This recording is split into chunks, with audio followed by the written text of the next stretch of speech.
I really can't forget about the day that, it just really changed my life in a lot of places. And I just got to thank, the Lord and God and Pat and Jay and all the staff here that put up with me because I couldn't do it without them.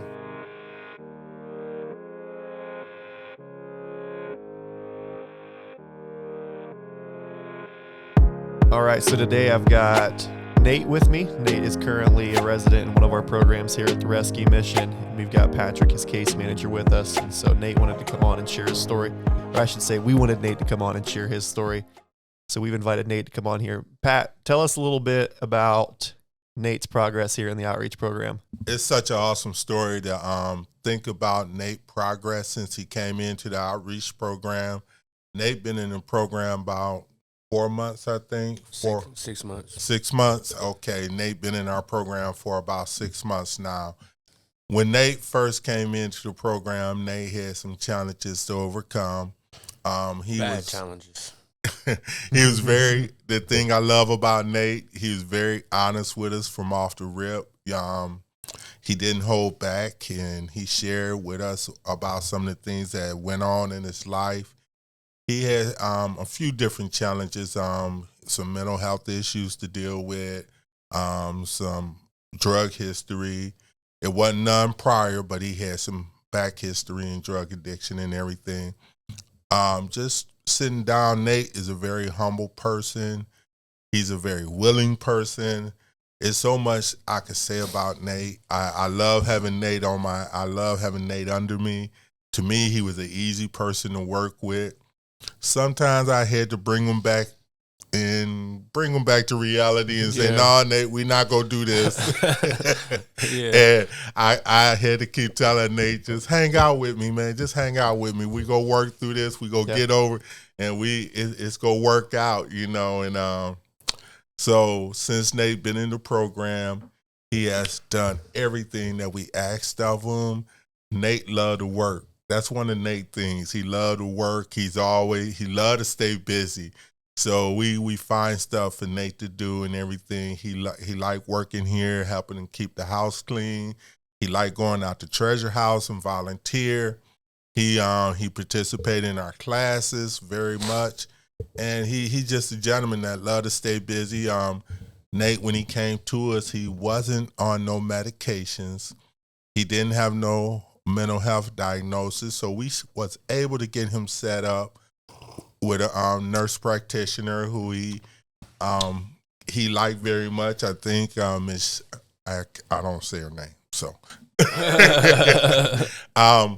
but he was able to sit down with her, and over a few different months, she got a good diagnosis on him, got him on some meds.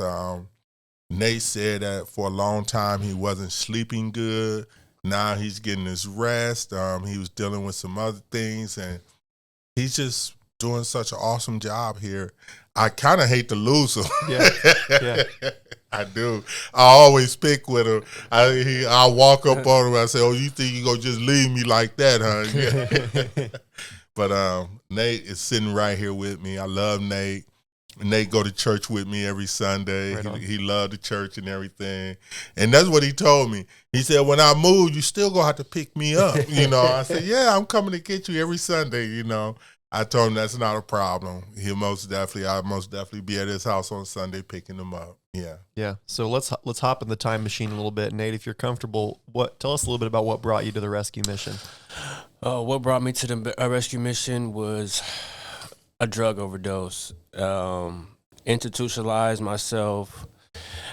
The first time I got the chance to really look at myself, and that was a shocking to me because that's why I got bad nerves. I'm on medication right now, but I never really got to look at myself. And what the rescue mission did for me was make me really look at myself. And the counselors like Pat, he came and one day he just came and got me from downstairs. I was out of it. I was cussing up a storm, walking down the hallways, ready to fight people. And he just said, "You ready to fight?" He was like, "Be honest with me." And I was like, "Man, yeah, I'm ready to fight." He was like, "Yep, that's the person we need. We need you right upstairs. We need you up in the outreach." And I've been up there ever since. But that was a surprising, life for me that I never like looked at until I came down here. I always thought I was going to be down here just to get like a room and board, but I really looked at myself when I came down here, and I looked at all the counselors, all the staff members. They looked at me and they looked at it. It was like, you ready to go to the program? You ready to go to the program? I never really dawned on it until like, Pat and like let's say Jay came and got me, and they said, you need to start focusing on your life. And I was like, I'm starting looking at my life, but I never really paid attention to it until that day. And yeah, so I mean, I had a bad drug abuse. I just do like ice and alcohol a lot of times, and it was like a life changer for me. I mean, I really can't forget about the day that it just really changed my life in a lot of places, and I just gotta thank the Lord and God and Pat and Jay and all the staff here that put up with me, because I couldn't do it without them. And so now I'm in my own apartment, and I just found that out last week. So I'm gonna be doing that. I got accepted in that, and that was just like a world change, lifesaver for me.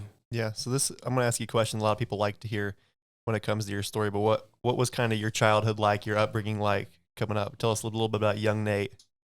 Oh, I was a reckless kid. Like, this part right here is a big step in my family. Like, they never thought I was gonna make it here. I'm gonna be honest with you. Like, I don't think anybody noticed. Like, everybody that lives here right now, they thought I wasn't gonna make it. But I came from a poverty-stricken home. Like, we really didn't have a lot of money, but we had money. But it just wasn't like in our necessities to like talk about money. Like, we was just working like 9 to 5 jobs, so we just had a few things, stuff like that around the house. And I was like a really bad kid. I look at it like a hard struggle life, like a real poverty-stricken life. So I had to really make friends. I had to make a lot of money, jobs, moves. Only thing to deal with is cope with it was just getting high. Yeah. That was it. Yeah. In your own words, how do you feel like you're different now than you were when you first came here?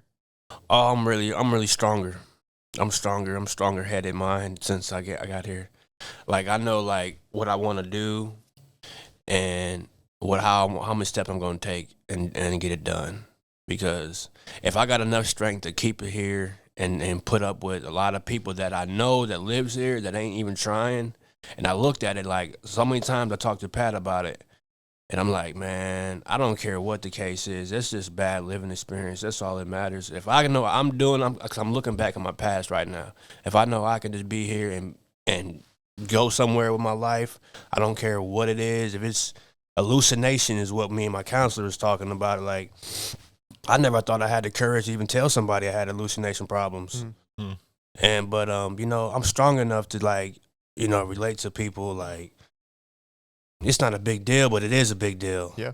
So when I'm looking around here and I'm looking at people like, man, you know what, bro? You need to relieve the stress, man.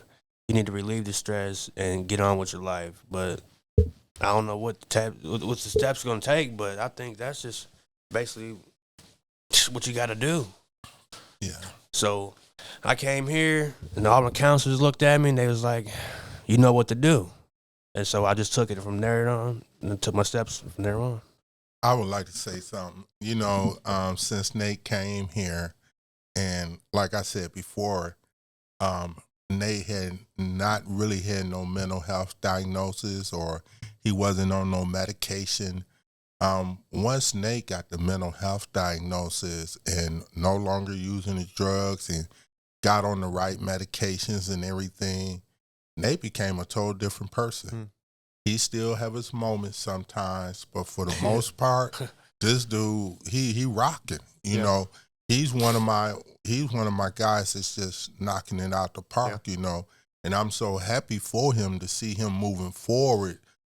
He great move into his own place, I think tomorrow morning, and our plan is to continue to be a support group to him. Yeah. My plan is to continue to pick him up every Sunday for church.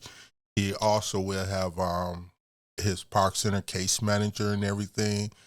And if he would like to, we want him to continue to come and volunteer and go out to Treasure House maybe once or twice a week. Yeah. You know, just kind of get him something to do, keep him busy a little bit and everything. And we're just moving forward. I'm so proud of him. I'll be real, you know, I am. Yeah. Nate, what would you say to somebody that was in the situation you were in 6 months ago now, if you could give them some advice? I'd say you got to free yourself first, and you really got to admit to all your concerns, all your problems in your mind first, and just take it step by step from there on. And don't be afraid. I mean, that's like the little preschool like advice that I have right now, but it works. It's like people right now, I look at it and they're not even taking those type of steps. They're afraid to go against the grains.